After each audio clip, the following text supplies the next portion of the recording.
Welcome to The Return, where we do a deep dive on Western Sephardic history in the New World, not just Puerto Rico. Yeah. And today we are looking at just this ultimate historical paradox. Oh, it really is. Right. Because, if you open up any standard Latin American history textbook today, Yeah. the guy we're discussing, he's presented as this spotless, immaculate marble monument of public virtue. Yeah, totally flawless. Exactly. But when you actually start digging into the parish registries and the dusty archives and colonial trial dockets, his whole existence turns out to be the result of centuries of calculated forgery and deception and really just hiding in plain sight. Hiding in plain sight is the perfect way to put it. So I want to ask you, the listener, sitting there right now, just take a second to consider your own family name. Think about the spelling, where it actually came from. Right, the origin of it. Yeah. Like how much of your current identity, your everyday reality, is actually shaped by, I don't know, a typo or a bureaucratic compromise or some desperate secret from 300 years ago? We rarely ever pause to think about the paperwork of our ancestors. No, we never do. But today's deep dive is entirely about that unseen machinery.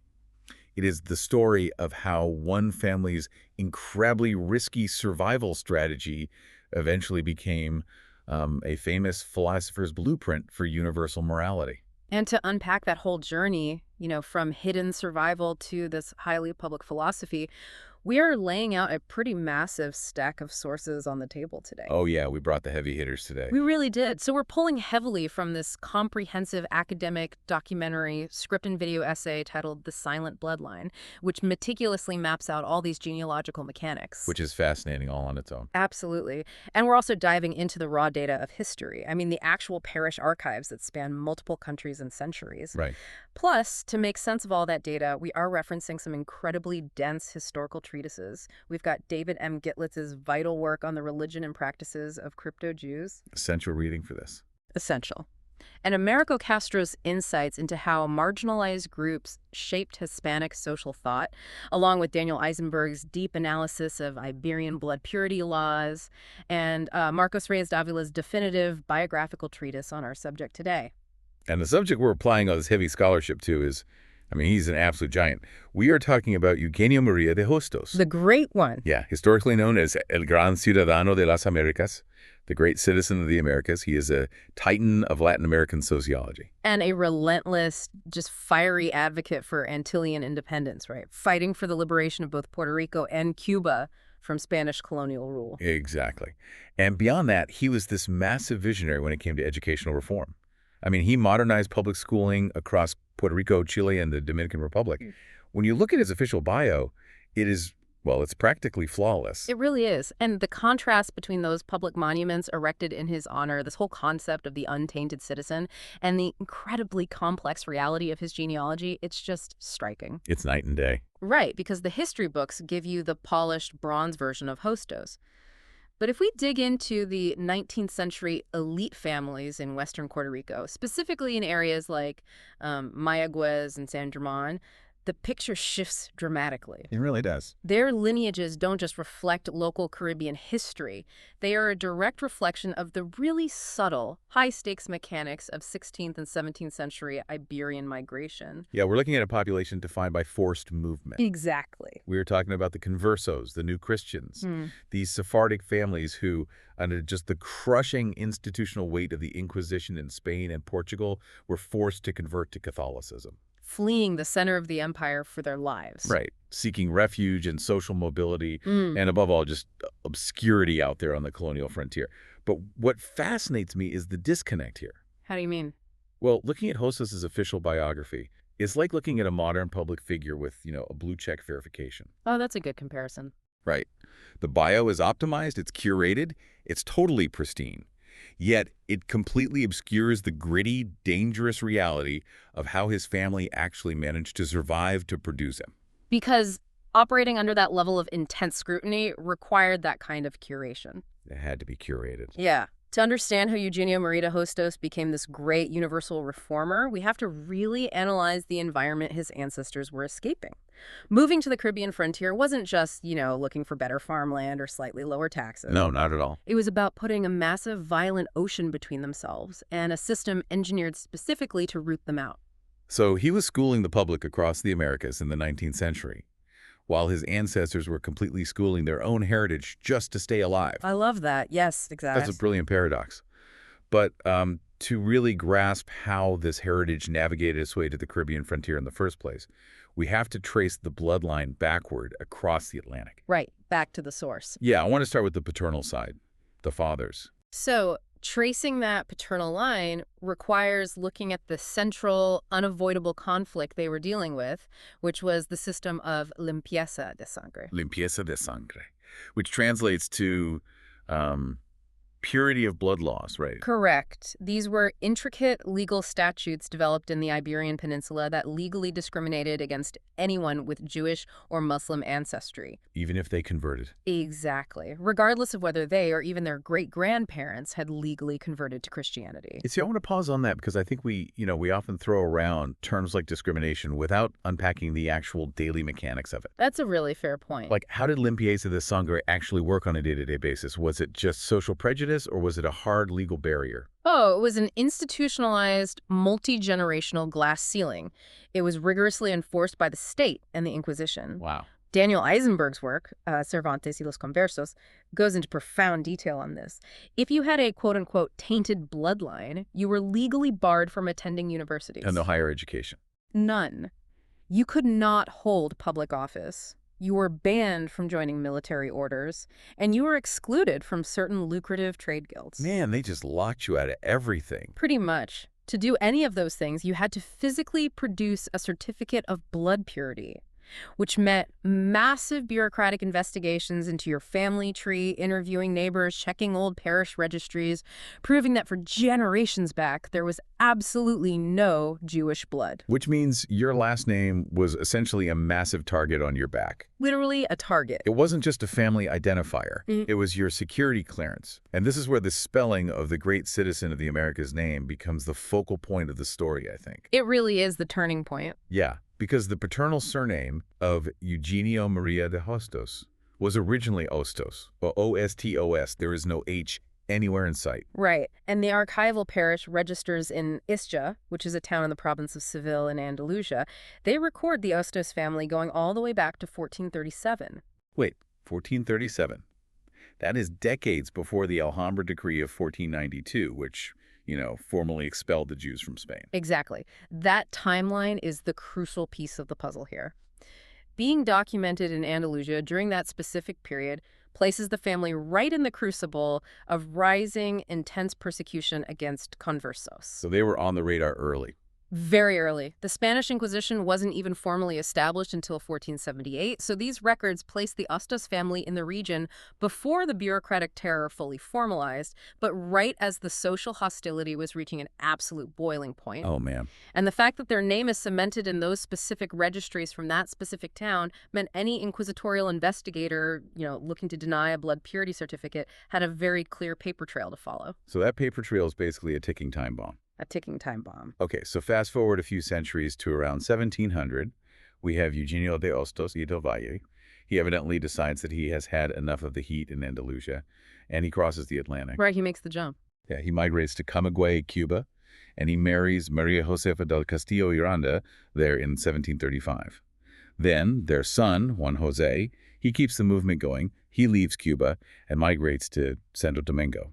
Always moving. Right. They are constantly pushing further and further into the colonial frontier, seemingly trying to just outrun the reach of those old Andalusian record books. But then geopolitics completely forces their hand. It does, because the geopolitical landscape of the Caribbean in the late 18th century was incredibly volatile, and it directly impacted these survival migrations. Right. In 1795, Spain and France signed the Treaty of Basilea. So, to end a portion of the French Revolutionary Wars, Spain agreed to cede its 2/3 of the island of Hispaniola, which is Santo Domingo, to France. So practically overnight, Juan Jose de Hostos is living in a territory administered by the French Republic. Exactly. And this specific transfer of power is the exact moment where the genealogical mechanics kick into high gear. Following this treaty, Juan Jose alters the spelling of his family name on official documents. He adds the letter H. Ostos officially becomes Hostos. Okay, I'm looking at this, and it seems almost absurdly minor. You add a single silent letter to the front of your name. It doesn't even change the pronunciation. Why on earth would that matter? Well, it matters immensely when you consider the bureaucratic nature of the Spanish Empire. By adding the H, Juan José gives the name a French-influenced orthographic shift. Ah, making it look French. Right. In a territory newly controlled by the French, Hostos visually aligns better with the new colonial administration. It offers the subtle, immediate sheen of social prestige under the new regime. But the real brilliance of it lies in the distance it creates from the Spanish past. It's the 18th century equivalent of completely altering your digital footprint to evade an algorithm. That's exactly what it is. If a Spanish inquisitor or colonial bureaucrat is looking for the Andalusian Ostos family with known converso ties going back to 1437, they're looking for a very specific string of letters in an alphabetical ledger. Right. And Daniel Eisenberg's analysis of the anxiety surrounding limpieza de sangre highlights just how much fear these paper trails generated. The blood purity laws required meticulous documentation. They were obsessed with the records. Obsessed. So by introducing a morphological shift to the surname, just one letter, Juan José disrupts the entire paper trail. He creates a highly effective layer of plausible deniability. He literally spelled out his survival. He really did. It's hiding in plain sight. That silent letter spoke volumes because it broke the bureaucratic link. If you didn't have the H, you were still tied to a lineage that could result in capital offenses in the eyes of the old Spanish system. Because the Spanish Empire's entire colonial enterprise was built on ledgers, parish registries, and census data. You control the empire by controlling the paperwork. Right. By tweaking the spelling, Juan José allows his family to reinvent themselves on the frontier without completely abandoning their familial identity. They keep the sound of their name, they keep their internal identity, but they blind the state's filing system. It is a masterful evasion tactic. The paternal side is continent hopping, navigating international treaties, and dodging blood purity algorithms by altering a single character. It worked. It worked. That is one highly effective way to survive. But the maternal side of Eugenio María de Hostos didn't use French treaties or spelling tricks. They found a completely different way to hide. A totally different approach, yeah. They anchored themselves deeply into the physical and social landscape of the mountains. Yes. We have to look closely at his mother now, María Hilary de Bonilla y Cintrón. This branch of his genealogy connects directly to the historical core of Western Puerto Rico's converso merchant and landowning class. Right. David M. Gitlitz's phenomenal documentation in Secrecy and Deceit. The religion of the crypto-Jews is absolutely essential here. Gitlitz rigorously tracks Sephardic settlement patterns in the Caribbean, and he identifies the maternal surname, Cintrón, along with variants like Cintron and Cintra, as a classic, well-documented converso family name. And these weren't just standard conversos fleeing Spain either. The Cintron lineage is deeply tied to Portuguese Jewish immigrants. The distinction between Spanish and Portuguese conversos during this era is critical. To understand why Portuguese immigrants are showing up in large numbers in Puerto Rico, you have to look at the Iberian Union, which lasted from 1580 to 1640. Okay, 1580 to 1640. Right. During this 60-year period, the crowns of Spain and Portugal were united under a single monarch. And why does that matter for someone trying to hide? Doesn't a united crown just mean a larger, scarier police state? You'd think so, but paradoxically, it created a massive loophole. The Portuguese Inquisition was historically considered even more brutal and relentless than the Spanish Inquisition. Wow, even worse. Yes. So when the crowns united, the borders between Spanish and Portuguese territories became porous. Thousands of Portuguese conversos, desperate to escape the severe crackdowns in Lisbon and Porto, took advantage of these suddenly open borders to flood into Spanish territories. I see. They were specifically heading for the farthest edges of the empire, like Hispaniola and western Puerto Rico. They were looking for the fringes, the deep colonial frontiers, where the reach of the Inquisition was stretched incredibly thin. So you have the Cintrons utilizing a temporary geopolitical loophole to flee a brutal regime and disappear into the Caribbean. Exactly. And then you combine that with his mother's other surname, Bonilla. And the Bonilla lineage is equally loaded with historical trauma. If you look at the Andalusian and Extremaduran inquisitorial trial dockets, the legal records they called the procesos de fe, the surname Bonilla appears with alarming frequency. Wait, let's clarify what a proceso de fe actually was for the listener, because this isn't just a parking ticket. Oh, no, not at all. A proceso de fe was a formal trial of faith. It was a rigorous, often years-long judicial process where an individual was investigated, interrogated, and often tortured under the suspicion of Judaizing. Judaizing, meaning practicing secretly. Right. Meaning they were accused of secretly practicing Jewish customs while publicly claiming to be Catholic. Everything was recorded. The accusations, the testimonies of neighbors, the confessions extracted. Horrifying. It was. And the fact that the Bonilla name is heavily represented in these specific trial dockets means they were a family actively being hunted and prosecuted. So on his mother's side alone, Eugenio María de Hostos descends from two distinct, intensely targeted streams of converso heritage, the Portuguese Cintrones fleeing through a border loophole, and the Spanish Bonillas, who are literally documented in the inquisitorial trial dockets. A huge target on their backs. Right. When these families arrive in western Puerto Rico, how do they survive? I mean, it's a very small island. You can't just keep moving westward forever. No, eventually they had to stop running and start digging in. According to the historical sources, they settled in the rugged, mountainous interior of western Puerto Rico, specifically around the towns of Mayaguez and San Germán, and they survived by heavily involving themselves in agricultural trade and local governance, all while keeping a completely orthodox, impeccable Catholic public profile. Okay, I have to stop you there and push back on this strategy because it makes absolutely no sense to me. How so? If you, the listener, are actively fleeing an inquisition and your family name is literally recorded in the trial dockets back in Europe, why on earth would you pursue local governance? Right. It sounds totally counterintuitive. Isn't running for office or becoming a prominent public official the absolute fastest way to get noticed? It feels like standing up and waving a bright red flag at the very people trying to hunt you down. On the surface, yeah, it seems completely backwards. But when you analyze the political mechanics of a colonial frontier, it is actually a masterclass in the strategy of assimilation. Tell me how. Think about the vulnerability of a marginalized outsider. If you are poor, isolated, and living on the fringes of the town, you are incredibly vulnerable to an audit or an accusation from a jealous neighbor or the whims of the colonial governor. You have zero leverage. You are expendable. Exactly. But if you become the local governance, if you are the family signing the regional trade agreements, managing the agricultural output of the mountains, and organizing the local parish festivals, you transition from being a target to being the infrastructure itself. Oh. And colonial infrastructure rarely audits itself. Oh, I see. You become the indispensable IT guy of the 19th century colonial government. That's a great way to put it, yeah. You hold the keys to the entire system, you maintain the network, so absolutely nobody is going to check your search history.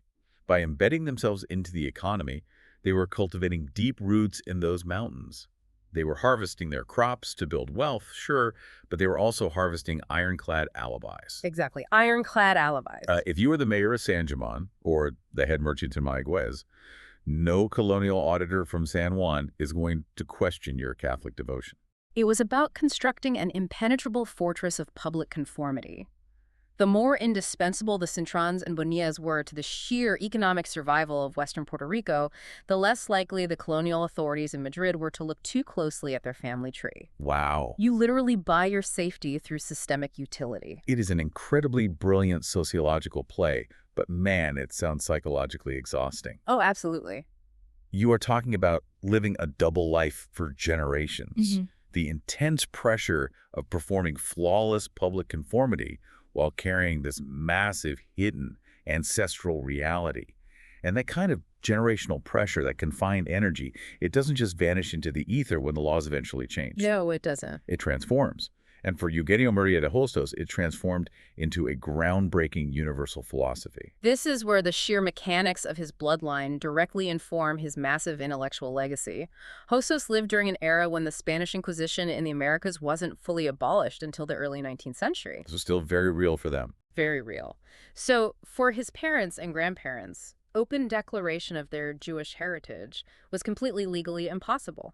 The legacy passed down across those Puerto Rican generations was one of absolute suffocating silence. And the sources are very clear on this. Eugenio María de Hostos did not practice Orthodox rituals. Right. We aren't talking about someone secretly keeping the old ways in a basement.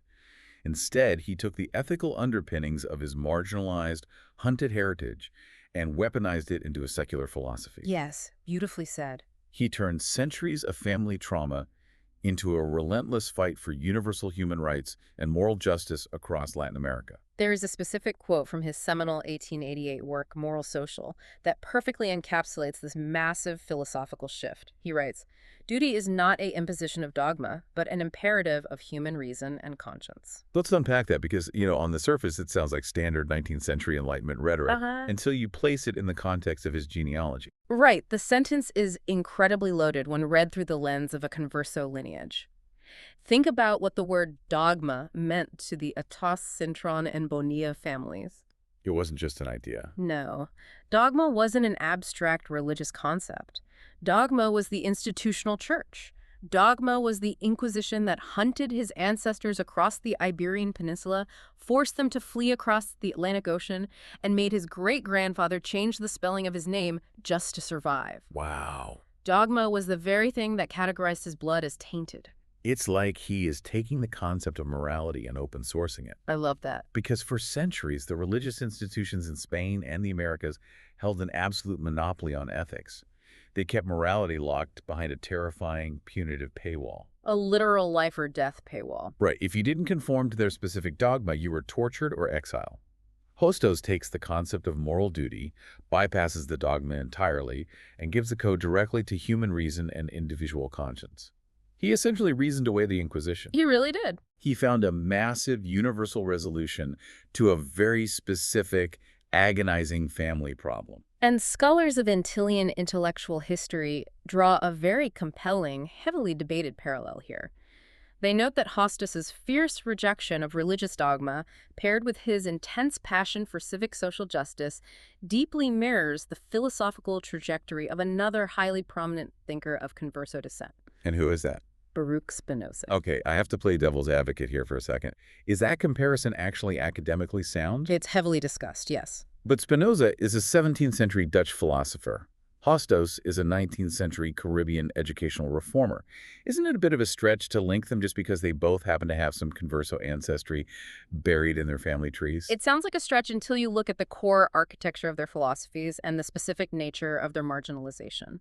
Spinoza, living in the 17th century Netherlands, came from a family of Portuguese conversos who had fled the very same Inquisition as the Cintrons. Okay, so the exact same root trauma. Exactly. Spinoza was famously excommunicated by his own community. Like Hostos, Spinoza channeled the trauma of that deep marginalization into universalist ethics. Both men looked at the religious violence that had uprooted their families, the institutions that demanded absolute conformity, and they both concluded that true morality could never be rooted in rigid religious orthodoxy. It had to be something else. It had to be rooted in rational, secular humanism. So it's not just a coincidence of ancestry. It's a shared reaction to a very specific type of institutional trauma. Americo Castro's framework in the structure of Spanish history explores this dynamic perfectly, doesn't it? Oh, absolutely. He analyzes how converso intellectuals, specifically, uniquely shaped Hispanic social thought. Because when your family is perpetually on the outside of society, even when you were actively pretending to be on the inside, like those mayors of San German we talked about, you see the cracks in the foundation of the empire that nobody else sees. You see it all. You see the sheer hypocrisy of the system. Castro's thesis is that the profound sense of alienation experienced by conversos created a very specific, sharp intellectual clarity. They couldn't rely on the comfort of unquestioned tradition because tradition was actively hostile to them. Tradition literally wanted them dead. Exactly. So they had to build their own intellectual frameworks from scratch. For Hostos, that framework became sociology and massive educational reform. He wanted to build a society based on reason, education, and civic duty, precisely because a society based on blood purity and religious dogma had caused his family centuries of unrelenting grief. Which makes his public title, El Gran Ciudadano de las Américas, so much more poignant. It really does. He wasn't just building schools in Chile or writing independence treaties for Puerto Rico. He was attempting to build an entirely new world where a family wouldn't have to add a silent H to their name just to avoid persecution. Right. He was designing a society where human reason and your actions, not the public records of your ancestors, determined your worth. And mentioning the public records brings up a really vital point about the historiography of this entire narrative. Yeah, how do we know all this? Right. How do historians actually know any of this? To piece together a puzzle this complex, from the 18th century spelling changes in Cuba to the 16th century Portuguese migrations into the Puerto Rican mountains, It requires an immense, incredibly detailed paper trail. We really need to talk about that paper trail, because bringing this all back to you, the listener, it's amazing how bureaucratic paperwork, which, let's be honest, is incredibly mundane and boring when you are filling it out at a government office, becomes this ultimate historical treasure map centuries later. The ultimate treasure map. We are talking about the family search historical records. We are talking about deep dives into the parish registries from Ecija in Seville, from Camagüey in Cuba, from Santo Domingo, and from those mountain towns of Mayaguez. And the supreme historical irony here is that the very institutions meant to enforce total conformity and root out the conversos ended up perfectly preserving their history for modern genealogists. The Inquisition kept the receipts. They absolutely kept the receipts. The Inquisition and the colonial parish system were utterly obsessed with documentation. They recorded every baptism, every marriage, every property transfer, every trial, and every neighborly accusation.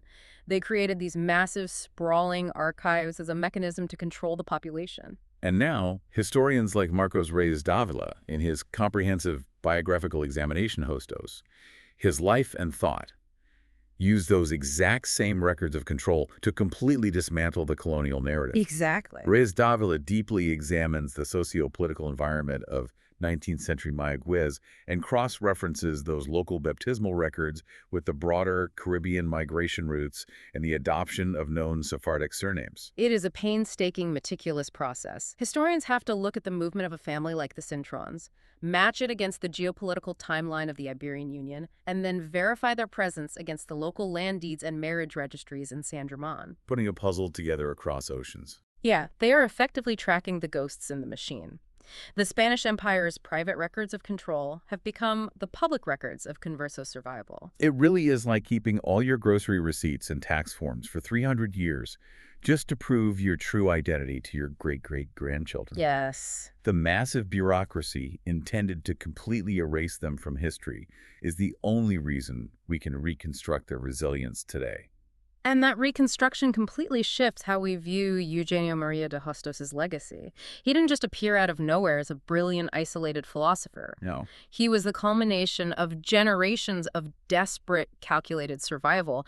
Every single time an ancestor forged a new trade alliance in the mountains of Puerto Rico to buy political cover, or quietly dropped a reference to their Andalusian past, or altered a letter on a French treaty document, they were buying the time and the space necessary for someone like Hostos to eventually exist, step into the light, and speak freely. Which brings us to the ultimate impact of that historical treasure map.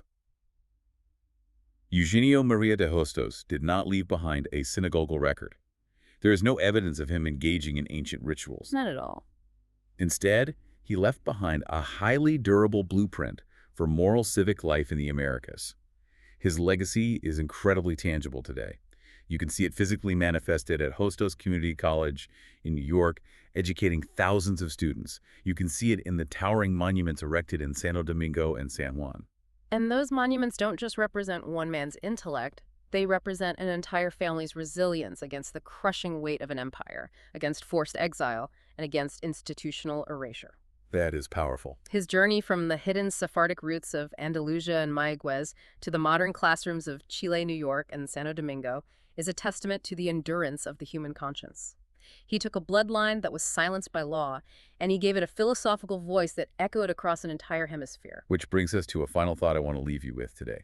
We started this deep dive by asking you to think about your own family name. Right. Knowing what we know now about the Ostos family, about the Cintrons navigating the porous borders of the Iberian Union, and the Bonillas hiding in the trial dockets, take a hard look at the names in your own family tree. Yeah, really look at them. What historical compromises, what shifted border treaties, what desperate hidden flights across an ocean might be baked into the spelling of your own surname.